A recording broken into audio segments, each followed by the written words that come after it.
Thank you very much. So it is a great pleasure to be here and to speak to you all. Obviously you've already heard the topic, Adolescent Learning Strategies, but this topic could just as easily be Adolescent Leadership Strategies. It just depends on how you want to see it. I am not an Education Corps officer, I'm not a psych, I'm an Armoured Corps officer by background.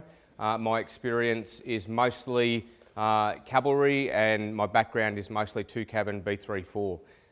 Most of this work started when I was the Chief Instructor at ADFA and Commanding Officer from 2011 to 2013, dealing with the young people that we have at ADFA. I'm currently back at ADFA now as the Deputy Commandant. I had previous instructional experience as a captain. I'd been an instructor of tactics and leadership at Duntroon. I went back to Duntroon as a senior instructor, as the Senior Instructor of Warfighting Wing and Officer Commanding Field Training. So I thought I knew what young trainees were like. And then I was posted to ADFA as the Commanding Officer from 2011 to 2013. And I noticed that the trainees there were very different. And at first I didn't know what that difference was. I thought it might have been the clash of cultures, the difference between Army culture, Navy, Air Force, the public servants and also the university culture that they had at ADFA. But the more I looked into it, the more I started to think it was an issue of age and maturity. Some of the issues that I identified was problems with integrity. So I saw that these young people would lie directly to your face. Now, did you do this? No. No. I saw you doing it. No, sir, I didn't. I've got CCTV of you doing it. I was told to by my sergeant. You know, like they would literally lie directly to your face. There were a lot of behavioural problems. There was a serious lack of motivation, particularly in the middle year at ADFA. And all the previous reviews into ADFA, so every time ADFA has a major incident, they bring in an independent body to do a review, and all of these reviews had questioned ADFA's culture and said there is a problem with the culture and it's the culture that needs to be fixed. Culture, by definition, is an organisational way of behaving that is passed from one generation to the next. So if we're at ADFA trying to change the behaviour, you know, we're not sweeping it under the carpet, we're not ignoring it, we're actually actively trying to change it, and the poor behaviour is continuing, then it can't be culture by definition. It has to be something else. So I started looking into what the something else was. You know, in essence, being not an EDGO or not a psych, as an Armoured Corps officer, I started using the tools available to me, so I started doing intelligence preparation of the battle space. I figured I needed to understand my enemy, the young brain, and then I would apply the tenets of manoeuvre theory and a bit of counterinsurgency theory to come up with the defeat mechanism. So I looked into the cognitive neuroscience, so the growth, development and function of the brain, and a little bit of the educational psychology and how people learn. None of what I'm going to discuss today in any way excuses unacceptable behaviour. You know, you can't use this to say, oh, I was just a young person and therefore it's not my fault. It does not excuse unacceptable behaviour, but it does help explain it, particularly given certain contexts. If you understand those environments and those contexts that are likely to increase the chance of unacceptable behaviour, then you've got a better chance of putting effective strategies in place that will disrupt or dislocate it. So protecting them from themselves and protecting them from each other. There's a difference between how we train and how we educate. So you know, there is no critical thinking or ethical decision-making problem in doing ceremonial drill. You know, it doesn't require a heavy cognitive load. That is training. We train for certainty, but we educate for uncertainty. We educate so that people can apply critical thinking skills in very difficult, complex situations. Most of what I'm going to talk about today is focused on the element of education and behaviour, not so much on how we train specifically. And why do I use the term adolescence? You know, we usually use the term adolescence to describe sexual maturity, that period, from the onset of puberty through to reaching sexual maturity. The reality is, although the brain has reached its full adult size by the time you're 12, there are a whole bunch of changes that continue to happen inside the brain that continue up until about 25. And these changes in the brain and how it's structured influence how you respond, how you think, how you respond to threats and rewards. So in essence, the brain hasn't finished its maturity until you're about 25 years of age. So although legally you're an adult by 18, the brain is still developing and maturing. Interestingly enough, the World Health Organization is increasingly using the term youth to describe something very specific about a 15 to 25-year-old demographic, noting that they are different and how they think and process information is different to children or adults. So the first thing you need to understand is the process of myelination. So myelination is the coating of neurons and axons with a glial cell.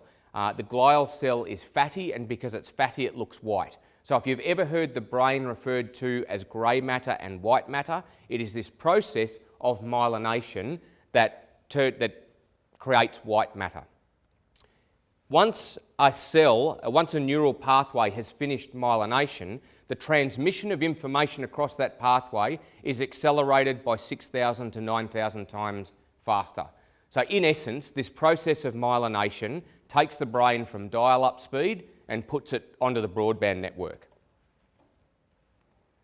And myelination starts in the back of the brain and then cascades forward like an inverted U, finishing in the prefrontal cortex by the time you're about 25 years of age.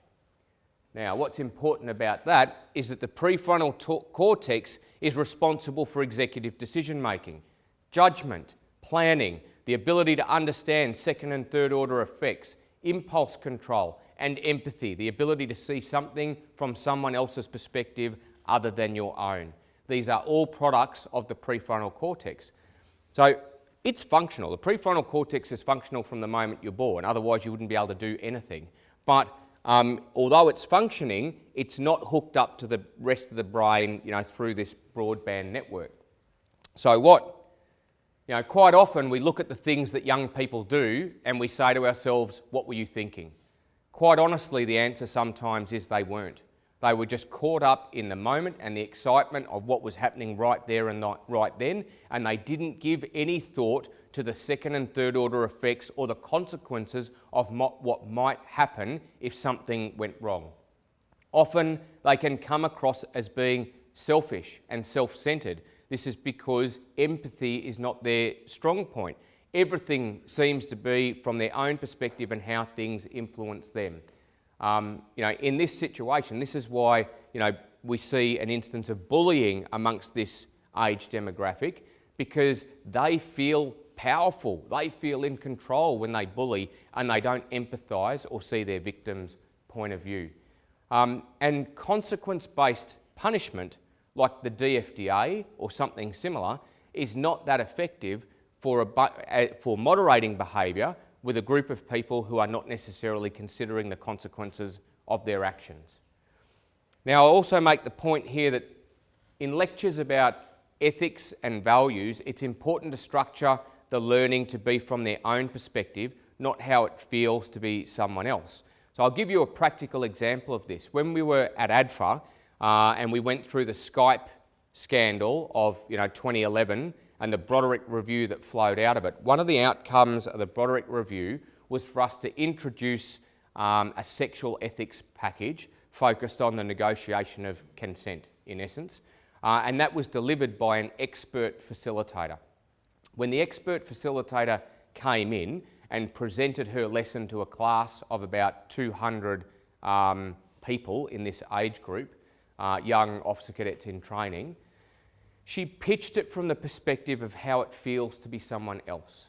I want you to think and imagine what it's like to be a young lady at the academy who goes out with someone who she cares about and has feelings for and has a sexual encounter with, and then finds out that that sexual encounter and the details of it, the intimate details of her most private undertaking, are being spread around the academy the following day on social media.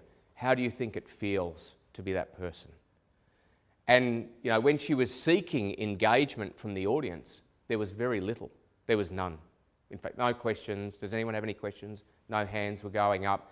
And she used that to reinforce her belief that there was something wrong with the people in the crowd that she was presenting to. They were bad people. They had bad values and bad culture. The reality is, I think she was asking a group of people who lack, empathy as a strength, to empathise as a part of, achieving a learning outcome. So when we had the second lesson in the afternoon, a different half class came in. I asked if I could have a go at achieving the learning outcome. And I told the story slightly differently. I told it from the perspective of the male, and I said, there is a young lady here at the academy who you like, and you invite her out for dinner, and she says yes. And you think she likes you, and you definitely like her, and you have dinner, and you pick up the tab, you pay for the meal, and you've picked up, pay for all the drinks, and then you go to Mooseheads afterwards, which is the popular nightclub in Canberra. I can hear some knowing giggles amongst the crowd. And at Mooseheads, you have a few more drinks, and you're buying the drinks all night, and you're having a bit of a dance, and then you move around the corner to the next nightclub after you've been at Moose for a while, and you have a few more drinks, and you're still buying, and she's still drinking. You start dirty dancing on the dance floor. It's all going swimmingly well, and then she grabs your hand and says, let's go back to the academy. And you rip out of there as fast as you can, jump into the cab line, race back to the academy, and have a wild night of sex. And the next morning, you wake up, she says, you plied me with alcohol, you got me drunk, removed my ability to provide consent, and you raped me. You're going to jail. Are there any questions? Sir, are you saying that if this happens and then that happens and then this happens and I'm going to jail? Yes. Sir. Now, what happened is the level of engagement went right up through the roof. And the reason that level of engagement went up was because they're a little bit self-interested in this age group because of where their brains are at. So I wasn't pitching the learning from someone else's perspective, I was pitching it from their own and the consequences on them, which made it much easier for them to visualise the learning as I was describing it and associate with it. So it's not that they were bad, it's not that their culture was wrong, and it's not that they were evil people, empathy is not their strong suit. So I pitched the learning from a different perspective.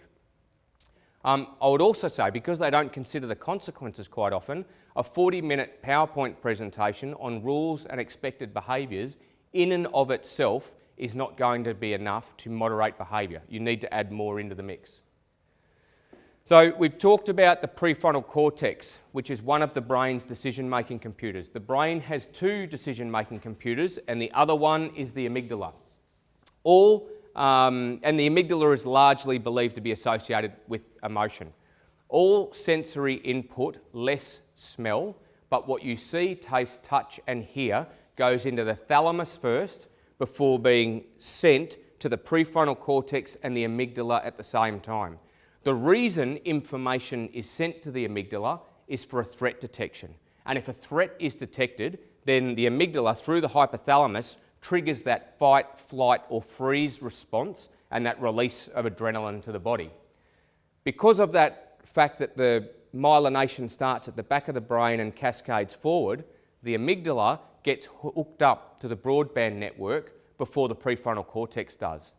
So this explains a lot of stereotypical adolescent behaviour. It can hijack rational decision making whenever there's emotion involved, because it's fully myelinated and the prefrontal cortex is not. So learning is reduced in periods of high stress. So if you create a fear environment where trainees or your subordinates are fearful of you, their learning will be reduced. And then when I'll go back to that point that I made about the young people at ADFA lying directly to your face, it's a fear response. And the military environment gives young people of that age a lot to be fearful of. When they've, a couple of weeks ago they were a civilian, now all of a sudden they're in uniform, they're in the military, they can see all these consequences and things that can happen to them. That all creates fear. So, you know, although their prefrontal cortex somewhere might be saying, you know, honesty is the best policy, when pushed to make a decision in a fearful environment, their you know, brain sort of like pop smoke, get out of this situation any way you can, you know, jockey for a better position. So if you want rational thought and learning, you really have to reduce the fear factor.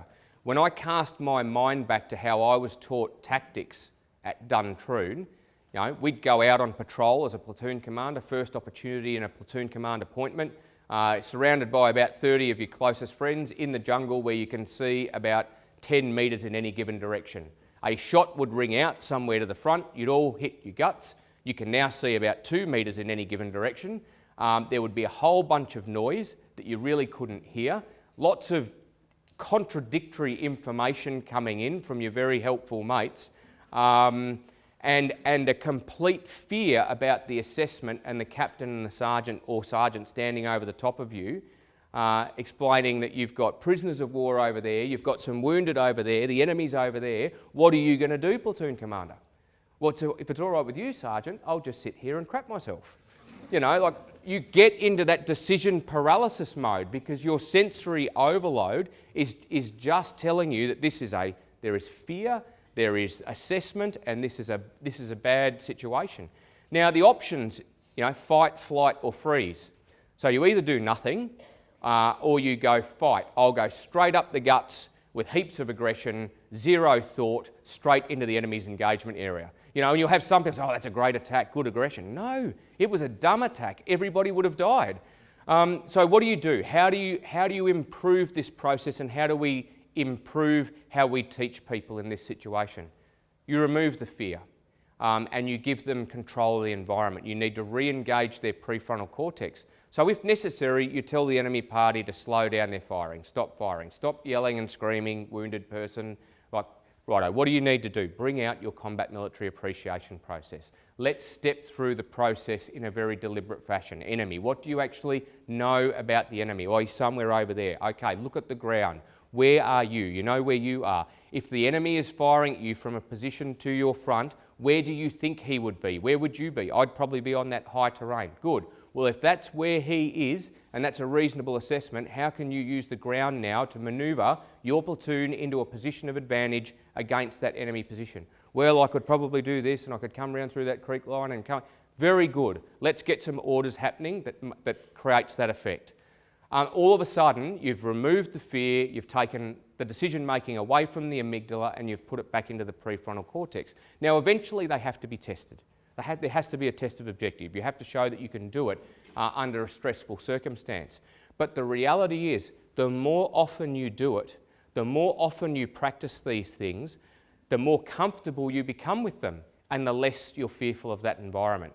So therefore, when the situation comes around where you have to do it under, you know, more realistic or actual, you know, on an operational deployment, you're not as scared of the environment because you've been allowed to develop a cognitive process that helps you overcome the fight, flight, or freeze response.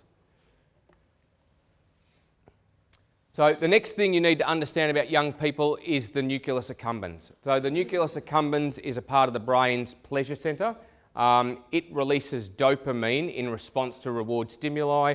Dopamine is a very powerful hormone, and it is addictive. So it is dopamine that gets you hooked on cigarettes, other drugs, gambling, gaming, social media, any of those things that give you a good feeling, it's dopamine that's giving it to you.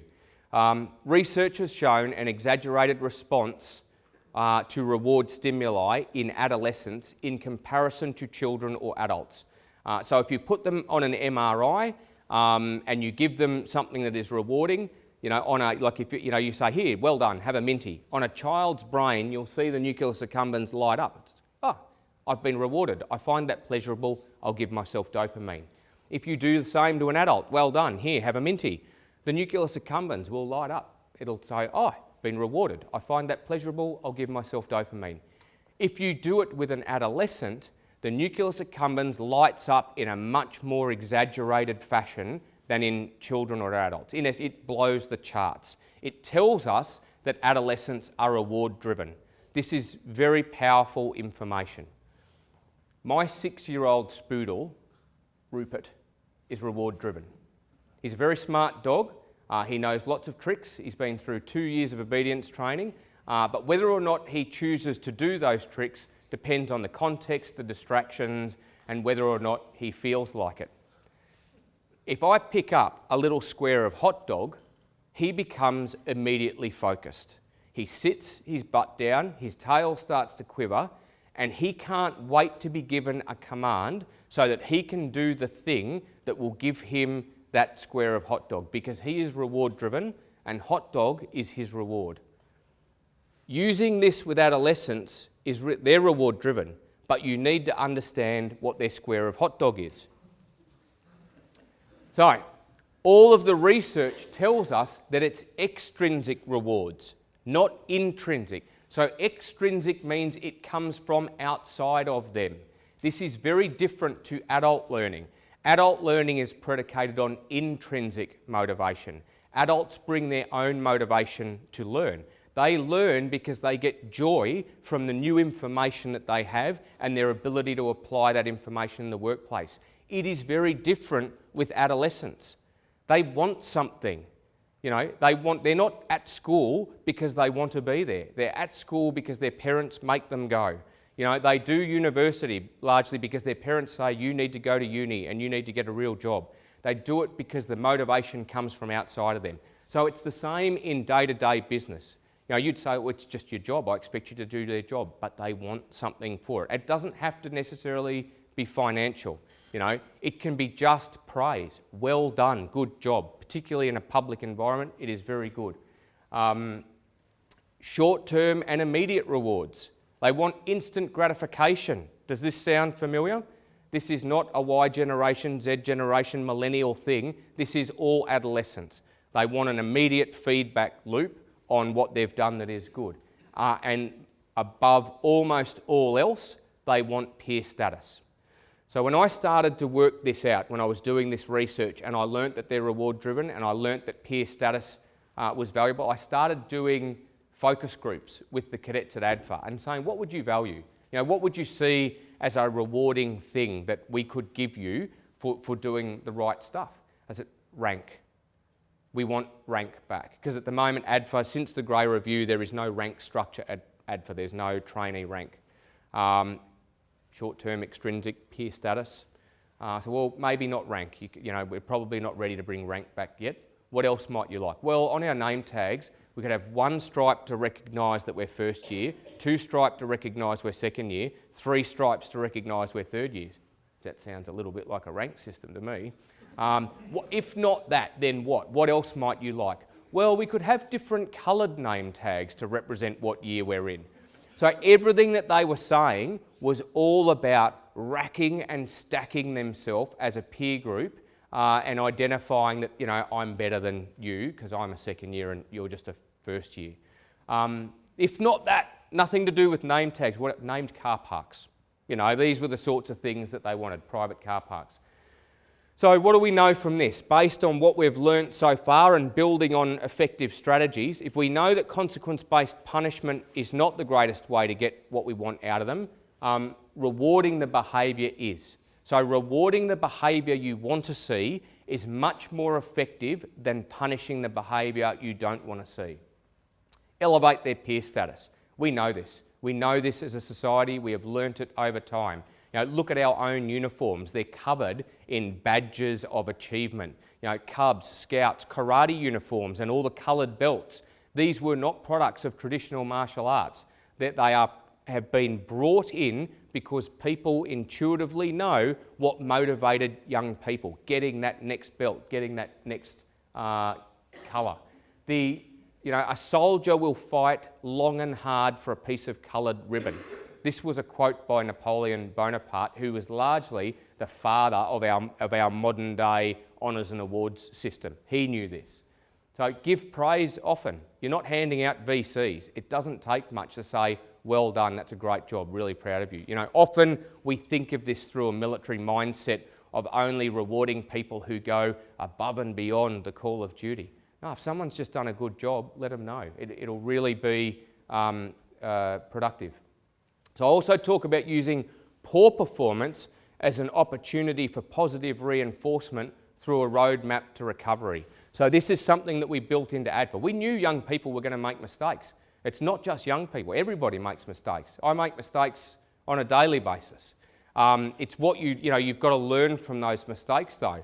So what we would do is we would use these mistakes as an opportunity to reinforce good behaviour. So we'd say, right, we're going to take something away from you. Because you've done something wrong, we're going to remove something, rank, a privilege, something else. But you can have it back when you do the following good things on a roadmap to recovery. And that's important because if the thing that you've taken away from them is their motivation, if peer status is their motivation and you take away rank, you've just taken away all their motivation. Where's their motivation to do good or to perform? It's gone now. But if you dangle it back as a carrot, so you've done a bad thing, if you want this back, if you want this privilege back, if you want this responsibility back, you've got to do the following things as waypoints on a roadmap to recovery. And each time they achieve one of those good things, you reward them and say, well done, that's very good. And that releases dopamine. Dopamine's addictive. So they fall, one bad event then turns into 3 positive events. Each of those positive events releases dopamine. Dopamine is addictive. They want more of it. So instead of having this bad thing become completely soul-destroying, you've actually turned it around into an opportunity for positive reinforcement. So I had a friend whose daughter was doing some bad stuff. And she said, I've taken her phone off her for a month.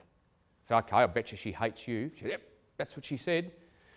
I said, in a month, wow, that's a pretty long time, and a month's based on a Roman lunar calendar, which was the time it took for the moon to go around the earth, and coincidentally, that's exactly the amount of time you need to moderate the behaviour of your daughter.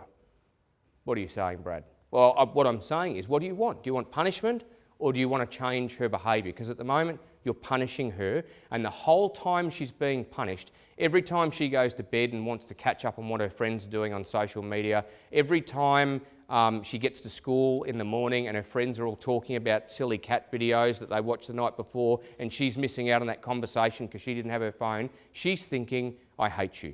I hate you, I hate you, I hate you, and she's thinking that for a month.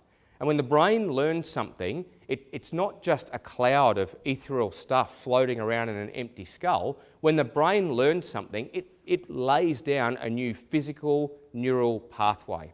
So people who have learnt to play the violin have a very tight-knit cluster of neurons and axons associated with left-hand dexterity in their motor neuron cortex that the rest of us don't have.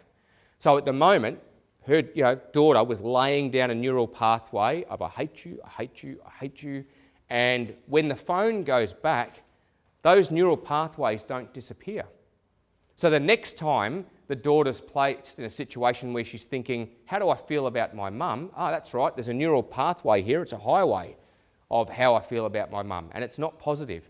So the alternate is that you take that negative event, so I'm taking your phone off you, you can have your phone back when you do the following things on a roadmap to recovery. And each time you achieve one of those positive waypoints, well done, thank you very much, you've washed your dad's car, look at how happy it's made your dad. That releases dopamine, dopamine's addictive, and you're now creating positive pathways that may be predictive of future behaviour. Yes? Right, so what happens if they continue that? So I understand what you're saying, and we're teaching that making mistakes is good. It's not a bad thing to make mistakes, because there's no problem. Are we just teaching both soldiers and adolescents or whatever that, although it's okay to make a mistake, it doesn't really matter in the end because I'm just going to, it's not going to be that bad. If they continue to mistake, I understand the question. So the simple, I guess, response is there are some mistakes that people make in the military that are so significant that there's no way to recover from it. So if it steps over a line into sexual assault, criminal behaviour, fraud, done. There's no way we can step back from that. We're separating you from the organisation. If the mistake continues to be made and it's the same mistake, then what they're demonstrating is that they can't be taught. If they can't be taught, they can't be trained. If they can't be trained, they can't be in the military. You know, and that's the point that we would make to them when they're separated. So we tried. We tried. We showed you. We demonstrated. We gave you an opportunity to recover. You have not. So we're separating you from the military. If they make a new mistake, it's something different. Then it's a case, well, here's another opportunity for them to learn. And the other bullet points there are more for workplace planning and recruiting and that sort of thing. So the ventral striatum is the other thing that we need to be aware of. So the ventral striatum rewards adolescents with dopamine for participating in novel activity in the presence of their peers. So what is novel? Drinking, driving, drugs, unacceptable and risky behaviour, all of these things are novel and new to adolescents. It's not new, it's not unique, it's not a Y generation, Z generation, millennial thing. There's a really great quote from history: the youth of today wear their hair too long and speak loudly in places of quiet contemplation. That was Socrates. So adolescents have always been a pain in the butt. So what? So adolescence in a group is a high-risk environment. It's a fact. So there's a driving experiment they did in the United States where they had adults and adolescents hooked up to a driving simulator, to a brain scan technology while they were on a driving simulator. They were told that the safer they drove, the more points that they would get, the more points they got, the larger their cash reward would be at the end of the day. In performing this experiment, the adults and the adolescents were largely performing to the same standard. Then they were told that what they were doing was being broadcast by a camera to a group of their peers next door. The moment the adolescents were given this information, their ventral striatum activated. You could see it light up on the MRI. And the moment their ventral striatum lit up, their behaviour changed. And they stopped, they started accelerating through caution lights instead of stopping for them. They started showing off in the simulator and so, doing simulated burnouts around the corners or whatever else. All the while shedding points, shedding their cash reward, but that's not what they valued. Their ventral striatum was giving them dopamine for doing stupid stuff in the presence of their peers. So when we know this fact, we say, would we let the ADFA rugby club have their end of year function without a supervising officer? No, we would not. And I've come back to this point again, that education by itself, a 40-minute PowerPoint presentation on rules and expected behaviours is not going to be enough to moderate the behaviour. You need to give them boundaries. The boundaries need to be policed, and this is about saving them from themselves and saving them from each other. You can't teach myelination. You can't sit them down and say, in this 40-minute period, I'm going to teach you to be 25. By the end of this period, you'll be making better decisions. It doesn't work, and everyone, I give this presentation a lot, and people used to say, but eventually they've got to be tested. There's got to be a test of objective where we say hands off and see what they do. Well, in all likelihood, they'll fail because of their ventral striatum, because of their nucleus accumbens, because of the way their brains are wired. Eventually they will. You can teach a 10-year-old how to bench press 80 kilos. But they just lack the muscle mass to do it. It's a bit the same with the brain. The muscle mass is not there. Righto, I'm getting close to time, so I'm going to go through those and I'm going to take any questions. Yes?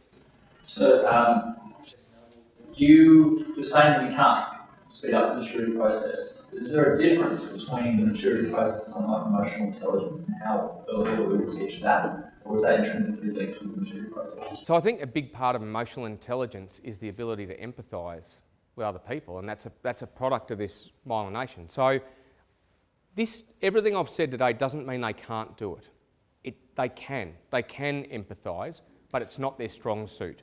And in certain circumstances, like peer influence and peer pressure, it falls by the wayside, and then they'll have a higher propensity to bully because of the feedback loop that they get from their peers than they would to empathise with the victim.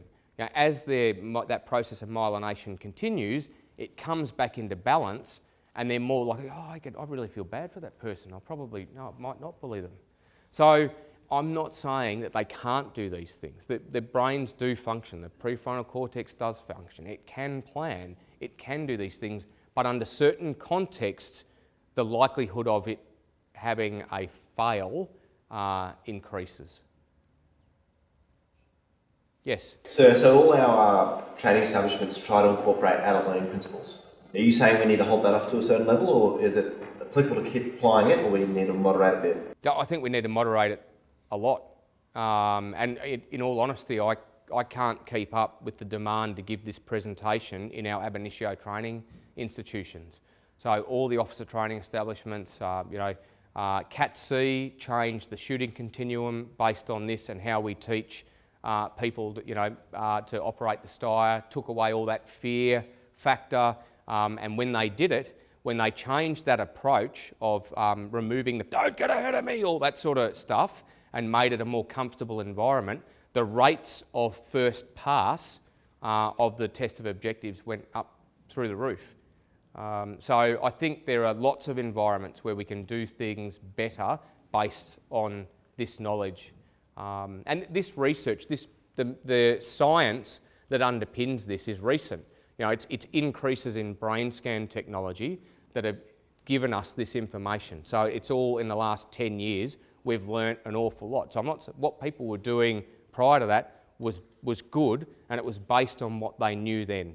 We now know a lot more, and we can use that science to improve our approach to training. Yes? So where do you think self-control versus self-esteem fits into this? So I think it's the self-esteem and the status with peers that is seen as a priority with young people. So they're probably less likely to have self-control if they think the thing they're doing is going to give them some kind of peer status. And their brains are wired that way. So that's why I say when we have to protect them from themselves, we put boundaries in place and we supervise, because we know the likelihood, as a risk mitigation, the risk of them doing something silly in the presence of all their mates is increased. So let's make sure that we're there, not to catch them and punish them, but to fault correct before it becomes catastrophic. And so what are you doing? Stop doing that. That's not appropriate. As opposed to just sitting back and letting them go until there's something disastrous happens and we have to separate them from the service. Yes? How much influence do you believe that contemporary culture has an effect on sort of their extrinsic sort of value system, as opposed just to everything being a part of neurobiology? Yeah, so it's equal. So it's both nurture and nature. So, your brain is on a pre-programmed path of development that is based on your DNA.